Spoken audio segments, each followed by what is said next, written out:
जळगाव जिल्हा पोलीस अधीक्षक श्रीकांत धिवरे यांच्या मार्गदर्शनाखाली आज दिवसभरामध्ये जळगाव जिल्ह्यातील गावांमध्ये असलेल्या हातभट्टी विरोधात विशेष मोहीम राबवण्यात आली।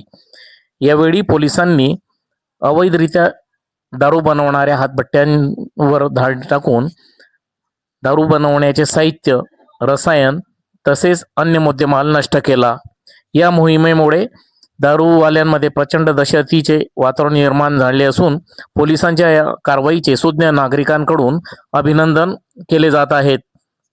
गावठी हातभट्टीच्या या दारू विरोधात पोलिसांनी यापुढेही सातत्य राखावे व गावागाव मिळणारी अवैध दारू कायमस्वरूपी बंद करावी अशी आता जनतेतून मागणी होत आहे। न्यूज मराठी 15 जळगाव। आपण बघत आहात न्यूज मराठी 15 हे आमचं लोकप्रिय यूट्यूब चॅनल।